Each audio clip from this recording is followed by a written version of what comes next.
Ցայք հեռուստաընկերության եթերում Մեդինֆոյի հերթական թողարկումն է, բարև ձեզ։ Այսօր տաղավարում հյուրընկալել են Գյումրու ընտանեկան բժշկության կենտրոնի ընտանեկան բժիշկ Սարգիս Կարապետյանին։ Բարև ձեզ, բժիշկ։ Բարև ձեզ։ Շնորհակալ ենք, որ հրավերը ընդունեցիք։ Ես նույնպես։ Բժիշկ Կարապետյան, դժվար է ընտանեկան բժիշկ լինել։ Մի կողմից այո, մի կողմից ոչ։ Որ կողմից այո, որ կողմից ոչ։ Ոչ այն կողմից, որ մեր պատասխանատվություն ես կրում։ Շատ մեծ, որովհետև դրանով նաև դետևացնում ես ստացիոնարի բժիշկների հոգսը։ Եվ մեծ ծավալի աշխատանք ես կատարում, դրա համար ոչ, դժվար է։ Իսկ հեշտ է, որովհետև քանի որ ընտանեկան բժշկություն ենք իրականացնում, այդ ընտանիքի երեխային մեծացնում ենք մինչև մեծահասակ դառնալը եւ գիտենք իրեն նախընտրությունները, իրենց հիվանդությունները, իրենց ընտանիքի անդամների հարաբերությունները եւ լինում է այնպես, որ հիվանդությունների մեծահասակ շրջան, հիվանդությունների բացահայտման եւ ախտորոշման համար մեծ դեր է կատարում թե մանուկ հասակում տվյալ անձը ինչ կյանք է վարել, ինչպես է սնվել, ինչպես է սովորել եւ այլն։ Այսինքն ձեր աշխատանքային գործունեությանը զուգահեռ նաև ձեր բուժառուների հետ այդպես տարիները սահում անցնում են։ Այո։ Ուզում եմ խոսենք սեզոնային հիվանդություններից։ Հիմնականում դրանք որոնք են այս պահին ավելի շատ գերակշիռ մաս կազմողը։ Քանի որ սեզոնը գարունը արդեն սկսվել է, շատ հաճախակի են դարձել վերին շնչուղիների վարակները։ Հիմնականում դրանք են եւ փոքրահասակների մոտ եւ մեծահասակների մոտ։ Այդ վարակները հիմնականում վերին շնչուղիները ախտահարող վիրուսներն են։ Բակտերիաները, բակտերիալ ինֆեկցիաները քիչ են այս սեզոնին, սնգայինը ավելի քիչ է հանդիպում։ Հիմնականում նրանք բակտերիալ եւ սնգային հանդիպում են քրոնիկական հիվանդություններ ունեցող անձանց մոտ։ Հիմնականում վիրուսները բոլոր շնչառական վիրուսներ են, նրանք տարբեր տեսակի են, տարբեր դասակարգումների վիրուսներ են, որոնք որ փոխանցում են օտակատիլային կոնտակտային եղանակով։ Դրա համար է սեզոնին, երբ բնակչության մեծ մասի իմունիտետը ընկնում է, եւ նրանք դառնում են թիրախորգան նմանատիպ վիրուսներով հիվանդանալու համար։ Եղանակային պայմանները մի փոքր բարելավեցին վերջին շրջանում։ Սա չի նպաստում, որ այդ շնչառական վիրուսները հետ նվաճեն։ Դա կարող է իր հերթին ինչ-որ լումա ունենալ կանխարգելման հարցում, բայց հիմնականում այստեղ օրգանիզմի դիմադրողականության եւ իմունիտետի հարցն է, որ այս շրջանում նա սկսում է ընկճվել։ Քանի որ շրջադարձային շրջան է, այդ ժամանակ արդեն օրգանիզմի իմունիտետը ընկնում է եւ վերջին այս վիրուսները ավելի շատ պաթոգեն են, այսինքն հիվանդություն առաջացնող վիրուսներ են, կոպիտ ասած շատ կադաղած վիրուսներ են, այս շտամները դրա համար հիվանդությունը անկալվում է թույլ օրգանիզմի կողմից եւ այդ վարակներով վարակվելիս հնարավոր է նաև բարդություններ լինել։ Եվ այդ բարդությունները ինչով են ուղեկցվում։ Դե ասենք հիմնականում վերին շնչուղիների ախտահարում դա լինում է քթաբորբ, ըմպանաբորբ, շնչափողաբորբ, բայց եթե ասենք process-ը խորանում է եւ երկար է տևում, այդ ընթացքը օրգանիզմը չի կարող պայքարել, որպեսզի կանխի վիրուսի ընթացքը, վիրուսային վարակի ընթացքը, նրանք անցնում են ներքին շնչուղիներ, այսինքն բրոնխներ եւ թոքեր։ Այդտեղ զարգանում է բրոնխիտներ, թոքաբորբեր, որոնք տալիս են իրենց ցերտին բարդություններ, այսինքն շնչառական անբավարարություն, կամ թոքամզի բորբոքում, կամ հեղուկի կուտակում թոքամզի մեջ, եւ ուրիշ բարդություններ կարող են նաեւ սրտամկանի բորբոքում տալ, միոկարդիտներ։ Դա ծանր դեպքերում։ Այս վիրուսները եւ իրենց ուղեկցող բարդությունները հիմնականում որ խմբերի մոտ է նկատելի։ Ուրեմն մենք ունենք թիրախային խմբեր, որոնք խոցելի խմբերն են։ Այդ խմբերն են, եթե վերցնենք մանուկ հասակի 0-18 տարեկան երեխաների մոտ, դրանք թերքաշով ծնված երեխաներն են, որոնց քաշը ծնվելիս շատ քիչ է, 2500 գրամից պակաս է։ Նրանք համարվում են անհասուն երեխաներ։ Կամ ասենք իրենք հեստացիոն շրջանում անհաս են, այսինքն ծնվել են ոչ թե 9 ամիս հետո, այլ ծնվում են 8 ամսական, 7 ամսական, դա հեստացիոն շրջան է, հղիության շրջան է, որի ընթացքում երեխան չի կարողանում ձևավորվել, կազմավորվել եւ հանկարծ ծնվում է։ Նրանք անհասուն երեխաներ են համարվում, նրանք հիմնական թիրախային խմբերն են։ Երկրորդ խումբը դա մանուկ հասակի, այսինքն ալերգիզացված երեխաներ են, ատոպիկ դերմատիտով թիրախային խումբն է, որոնց ժամանակ երես իմունիտետի թուլացում է գնում եւ վիրուսներով կարող է շուտ հեշտ վարակվել։ Եվ քրոնիկական հիվանդություն ունեցող երեխաները։ Դրանցից են քրոնիկական բրոնխիտները, ալերգիկ եւ ոչ ալերգիկ բակտերիալ, դրանցից են քրոնիկական թոքաբորբերը, դրանք են նաեւ իջուճաշակային դիաբետ առաջին տիպը, երեխան կարող է նույնիսկ ծնվի առաջին տիպի շաքարային դիաբետով, դա եւս համարվում է թերախային խումբ, նմանատիպ վիրուսների բարդությունների առումով թերսնությունը մենք ունենք հիմա վիտամինոզային վիտամինոզ ախտորոշված երեխաներ, որոնց մոտ զարգանում է սագավայրունություն վիտամինի պակասից, ֆոլաթեթվի վիտամին B12-ի պակասից։ Այդ խմբերը հիմնականում համարվում են թիրախային խմբեր, խոցելի խմբեր եւ մենք պետք է այդ խմբերի նկատմամբ մեծ զգոնություն ցուցաբերենք։ Մեծահասակների մոտ լինում են քրոնիկական հիվանդություններով հիվանդներ։ Նրանցից են քրոնիկական բրոնխիտներ, ինչպես ասեցի, երեխաների մոտ թոքաբորբերը, շաքարային դիաբետը, սրտամկանի ինֆարկտը, սրտի իշեմիկ հիվանդությունը, ինսուլտները, ռևմատոիդ արտիթները կամ ռևմատոլոգիական հիվանդությունները, որոնք ևս իմունիտետ են թուլացնում։ Բացի դրանից, այդպիսի հիվանդները նաև ստանում են հորմոնալ բուժում, որովհետեւ ռևմատիկ process-ը կանեցեն հորմոնալ բուժումը ևս թուլացնում է իմունիտետը, որը դարձնում է ել ավելի խոցելի նմանատիպ հիվանդների, վիրուսների նկատմամբ։ Այդ որպեսզի իմունիտետը չընկնի, հա, մարդու, այսինքն եւ դրանով մենք կանխարգել ենք այդ վիրուսներով հիվանդացության թիվը, ինչ է հարկավոր անել։ Դե կանխարգելման միջոցներ շատ կան, հիմնականում սեզոնային վիրուսների կանխարգելման միջոցները դրանք պատվաստումներն են։ Արդեն բոլոր պոլիկլինիկաներում կան գրիպի պատվաստման վակցինաներ եւ ի ուրախություն մեր բնակչությանը երեխաներին ասեմ, հիմնականում մենք ստացել ենք ճշտարագի դեմ պատվաստում,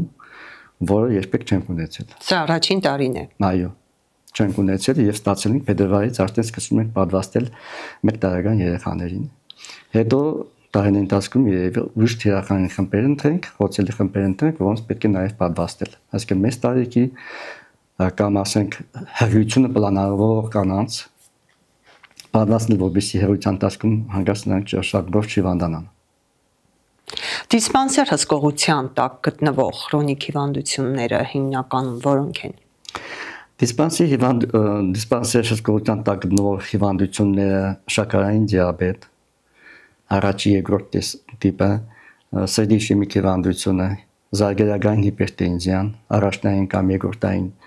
զարգերագային հիպերտենզիան, ռևմատոլոգիական հիվանդությունները, քրոնիկական բրոնխիտները, թոքաբորբերը, ալերգիկ հիվանդությունները։ Հիմա տեսեք այդ ցանկը շատ է շատացել վերջերս,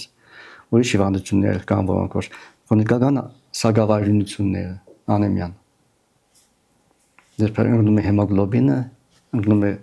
էրիթրոցիտների քանակը, որը ևս թուլացնում է օրգանիզմը, այսինքն իմունոդեֆիցիտ է զարգանում, որի պատճառով այդ քրոնիկ հիվանդները թիրախային խումբ են հանդիսանում վիրուսների նկատմամբ։ Բայց մենք ունենք կանխարգելիչ միջոցառումների ցանկ, որ քրոնիկ հիվանդները տարի մեկ անգամ գոնե պետք է այցելեն իրենց պոլիկլինիկա, իրենց ընտանեկան բժշկի մոտ եւ հետազոտվեն։ Ասենք սրտի իշեմիկ հիվանդը կարող է 1 տարի նախատեսել է դա առողջապահության նախարարությունը ծրագրով, պետք է ներկայանա ընտանեկան բժշկի մոտ, որպեսզի եւ հետազոտվի խոլեստերինը հանձնի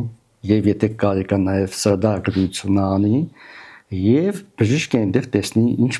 փոփոխություններ բուժման մեջ, սննդակարգի մեջ, ապրելակերպի մեջ ինչ պետք է փոխի տվյալ հիվանդի նկատմամբ դա կատարի։ Նույնը շաքարային դիաբետով հիվանդներին է վերաբերում,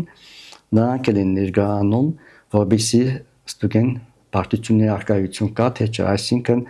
ակնհատակներն այն, որովհետեւ տեսնեն աչքը սնուցող զարգերագի աթերոսկլերոզ կա թե չէ, կամ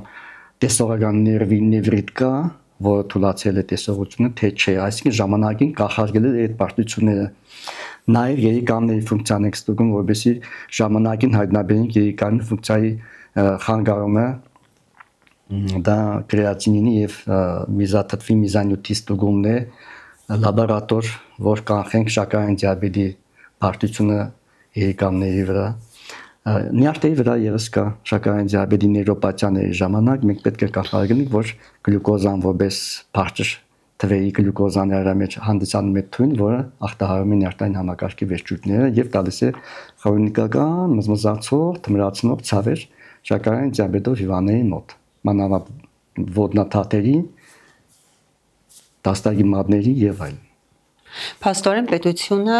այս խմբի բուժարուների համար բավականին խորը եւ մանրազնին հետազոտություններ է նախատեսում, այո,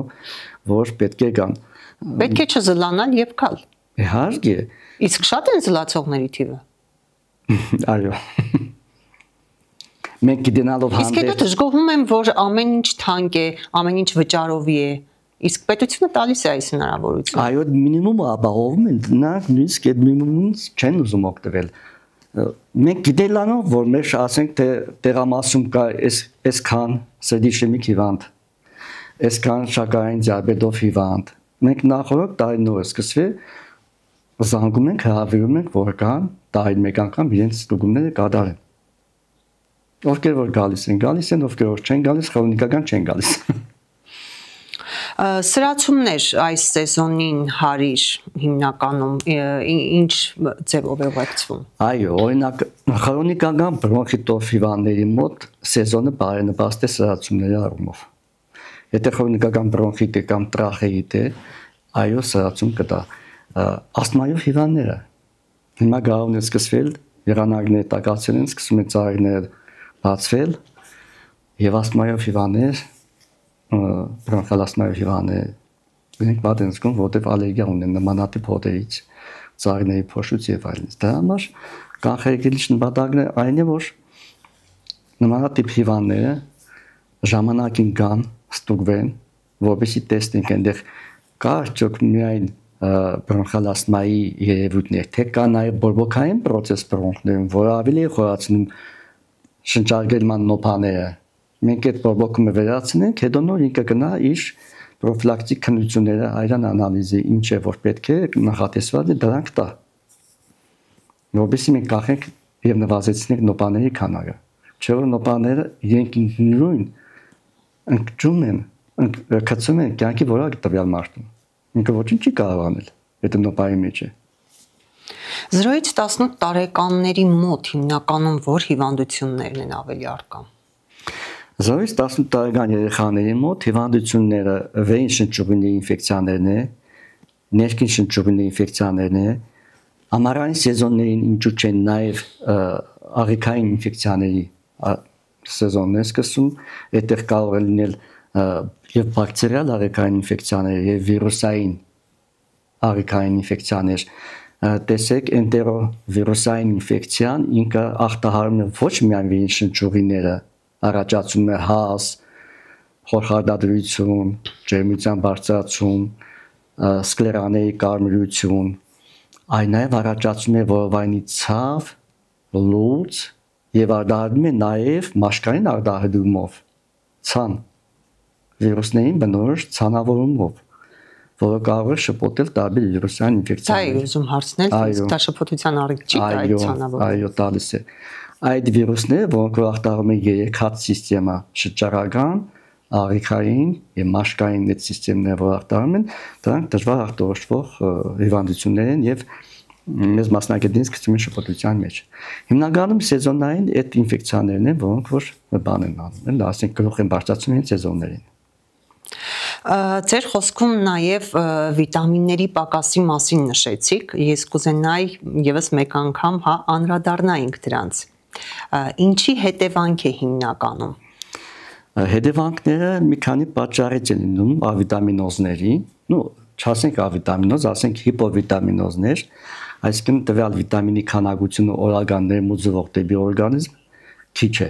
եւ օրգանիզմը քիչ է ստանում տվյալ վիտամինից, որը պետք է ստանալ նորմալ ժամանակահատվածում։ Այսինքն դա պայմանավորված է նրանով, որ այդ սեզոնին քիչ են օգտագործում միրգ եւ բանջարեղեն, թե եղած մրգի եւ բանջարեղենի մեջ արդեն վիտամինը այն քանակի չէ, ինչքան որ պետք է։ Իհարկե,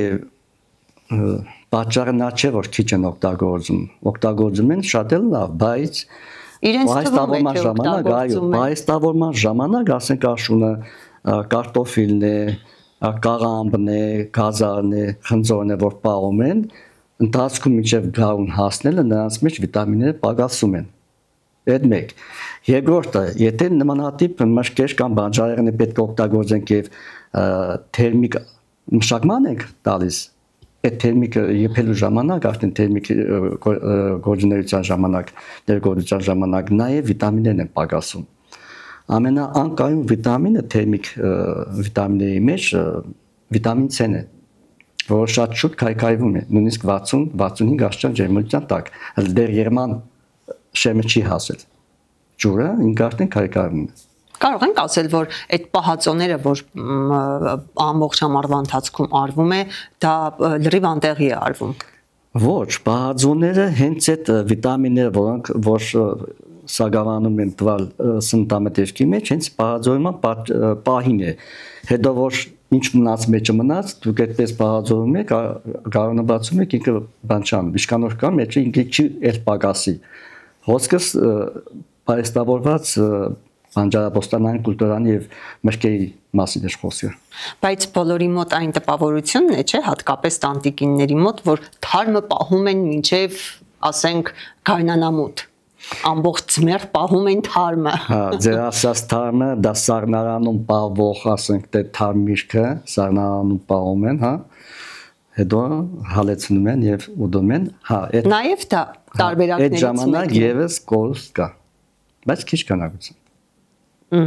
Իսկ ինչ են խորհուրդ տալիս այս պարագայում տանտիրուհիներին։ Ինչ անենք, որ վիտամինների քանակը պահպանվի։ Ուրեմն նրանց խորհուրդ եմ տալիս նախքան եփման աստիճանը կամ տևողությունը որոշելը մի հատ ուսումնասիրեն, թե որ վիտամինը որքան ժամանակ եւ ինչ ջերմաստիճանի պատճառով ինչ ջերմության աստիճանի ինքը քայքայվում, այդ հաշվի առնելով պատրաստեն իրենց սննդամթերքը։ Նո ասեցի վիտամին C-ն հաջողակի եւ շատ շուտ քայքայվող վիտամին C-ն է, ջերմային ենթարկված դրամը աշխատում են, որ ասենք ինչ որ պետք է վիտամին C պարունակող միրգ կամ բանջարն է վերջում գցեն ու անջատեն։ Ասենք այս պարագայում որպես մասնագետ խորհուրդ եք տալիս ընդունել վիտամինների հավելյալ ինչ որ քանակություններ։ Այո, կան վիտամիններ, որոնց անհրաժեշտությունը ամեն օր կա եւ մենք չգիտենալով չենք օգտագործում։ Օրինակ խոսքս գնում է վիտամին D-ի մասին։ Քանի որ վիտամին D-ն արտադրվում է մաշկում երկար ժամանակ արևի տակ մնալուց, երկրորդ վիտամին D-ի աղբյուր հանդիսանում է կարակը, խոսքս գնում է բնական ասուկոմից ստեղծված կարակի մասին եւ ոչ թե սպրեդի մասին, որը խանութներում շատ է հիմա, ձվի մասին, հավի ձվի, էլի խոսքը գնում է, որ այդ հավը պետք է ուտի կանաչ եւ ոչ թե կերից, պետք է արև տեսնի, որպեսզի նորմալ զուգացի, որի մեջ լինում է վիտամին D։ Եվ ձուկը, բայց ոչ լջեի ձուկը, արհեստական, այլ ծովի եւ օվգանոսի ձուկը։ Որտեղ ձուկը բարդ բաներ եք ասում, բժիշկ ջան։ Բարդ չեմ ասում, չէ։ Օրինակ ձուկը պետք է ուտի պլանկտոն, որպեսզի արտադրի վիտամին D։ Իսկ այդ պլանկտոնը գտնվում է ծովի հատակին եւ օվգանոսի, բայց ոչ արհեստական լջերի։ Եվ քանի որ մեր բնակչությունը, ոչ միայն մեր բնակչությունը, ամբողջ աշխարհի բնակչությունը, ովքեր որ ծովից հեռու են ապրում, ծովի մոդիկը ասենք օգտագործում է ձկներեն ծովամթերքները վիտամին D-ն ինչ որ կերպ լցնում է, բայց մենք ծով չունենք եւ չենք կարող լցնել մեր վիտամին D-ն սննդի միջոցով։ Հետևաբար պետք է ապավինենք։ Այո, խորհուրդ ենք տալիս օգտագործել վիտամին D, ու կա այնտեղ պատիճներով, կա հաբերի տեսքով, կա վերցնեն վիտամին D-ն եւ օգտագործեն։ Հիմա մեր ժողովուրդը կրթված է, իրանք արդեն գիտեն, որ պետք է օգտագործեն վիտամին D, հետը կալցիում պետք է օգտագործեն, հետը այնտեղ միկրոտարեր, օրինակ ցինկ, մագնի, նրանք արդեն ինչ որ կերպ երևի հեռուստատեսությունից է կամ ասենք ինտերնետից է, կամ ասենք Ալիսայի արհեստական ինտելեկտից են իմացել, դա կապ չունի, կարևոր նա է որ տեղյակ են եւ օգտագործում են, որովհետեւ դա պրոֆիլակտիկա է վիտամին D-ի օգտագործում պրոֆիլակտիկա է ոսկորների փոքրությունը կանխելու համար օստեոպարոզ է կոչվում։ Իսկ կներեք օստեոպարոզի ժամանակ ոսկորները փոխվում եւ մի փոքր տրավմայից հետո լինում են մեծ կոդրվածքներ։ Դա բնորոշ է, ասենք 65 տարեկանից այնքան տարեց մարդկանց մոտ, իսկ ջահելների մոտ, երիտասարդների մոտ արդեն վիտամին D-ի պակասից է առաջանում։ Այդ խնդիրը օստեոպենիա, օստեոպարոզ, դրանք առաջանում են վիտամին D-ի պակասությունից, որտեղ առանց կալցիի, առանց ֆոսֆորի, առանց մագնիի վիտամին D-ն չի կարող մտնել ոսկորի մեջ եւ ապահովել ամրություն։ Այդ բոլորը միաժամանակ պետք է լինեն եւ ինչու՞ չէ այդ process-ի մեջ մեծ դերը բանաձև գերձինն է անգնում։ Ինքն է ղեկավարում այդ միկրոտարերի վիտամինի նյութափոխանակությունը այրունից ոսկոր, ոսկորից այրուն։ Դրա համար դա գիտենալով մենք պետք է դա անենք։ Եվ մի պատճառ, որ ասենք Հայաստանում եւ երկրագնդի վրա տարածքներ կան, որտեղ որ յոդի պակաս ունեն։ Այդ յոդի պակասից դժում է վանաձև գերձը, նա լավ չի կարողանում աշխատել։ Եվ նորմալ քանակի հորմոն չի կարող մարտադրել, որովհետեւ նա եւս կարգավորի այս նյութափոխանակությունը այրան շիջուկ եւ ոսկոր։ Դրա համար վանաձև գերձի ֆունկցիան եւս պահպանելու համար մեզ պետք է յոդ, որը մենք չենք օգտագործում, կամ բանջարեղեններ, որոնց մեջ կա յոդի քանակություն շատ քիչ, օրինակ կոդեմի մեջ կա քիչ քանակություն, բայց քանի որ հիմնականում ուրիշ յոդի աղբյուր չկա, մենք պետք է հիմնականում օգտագործենք յոդը միկրոտարերի մեջ մտած եւ մուլտիվիտամինային պրեպարատների մեջ մտած այդ կոմպլեքսով պետք է օգտագործենք, որպեսզի ապահովենք մինիմալ յոդի քանակությունը։ Քանի որ շատ հետաքրքիր թեմայից եք խոսում եւ մի փոքր դժվար է ընդհատել, բայց ինձ նաեւ հուշում եմ, որ մեր հաղորդումը արդեն մոտեցել է իր ավարտին, ես կխնդրեի նաեւ ձեր կոչը հղեիք մեր հեռուստադիտողներին սեզոնային այս վիրուսներից եւ հիվանդություններից ինչպես անենք, որ հնարավորինս հեռու մնանք։ Ես հորդորում եմ մեր բնակչությանը դիմել իրենց ընտանեկան բժշկին եւ ժամանակին ստանալ պրոֆիլակտիկ պատվաստումները։ Դրանք են գրիպի պատվաստումները սեզոնային, դրանք են նաեւ COVID-ի դեմ պատվաստումները, դրանք են նաեւ ինչու՞ չէ հիմա արդեն ջրծաղի դեմ պատվաստումը, իսկ երեխաները զորից 18 տարեկան այսպես թե այնպես իրենց պատվաստումները տարեքային ստանում են։ Մինչև 16 տարեկան իրանք վերջացնում իրենց պատվաստումները։ Իսկ 18-ից բարձր տարեկան բնակչության համար ընդամենը կա մի հատ պատվաստում, որը կոչվում է դիֆթերիայի դեմ պատվաստում, ADPM։ Այդ ADPM-ը 10 տարի մեկ է կատարվում։ Ինչու չեն գալիս մեր պացիենտները պատվաստելու չգիտեմ։ Եվ երկրորդ պատվաստումը, որը նախատեսված է, ինչու՞ չէ 13 տարեկան աղջիկներին են սկզբից անում, բայց հետո նաև անում են մյուս տարեկան կանանց։ Մարդու պապիլովիրուսի դեմ պատվաստում է, MPP է կոչվում, երկու հատ պետք է պատվաստել։ Պապիլովիրուսով 13 տարեկան աղջկան պատվաստում են նրա համար, որպեսզի հետո ինքը ամուսնանա, սեռական կյանք ապրի եւ այդ դրան չտուժի, հետո իր մոտ չզարգանա արգանդի վզիկի քաղցկեղ, կսկագերձի քաղցկեղ։ Ինչու՞ չէ նաեւ կոլորեկտալ քաղցկեղ եւ թոքերի քաղցկեղ։ Այդպես բացատրում ենք մեր մամաներին MPP-ի վերաբերյալ, որ բերբեն իրենց աղջկան 13 տարեկան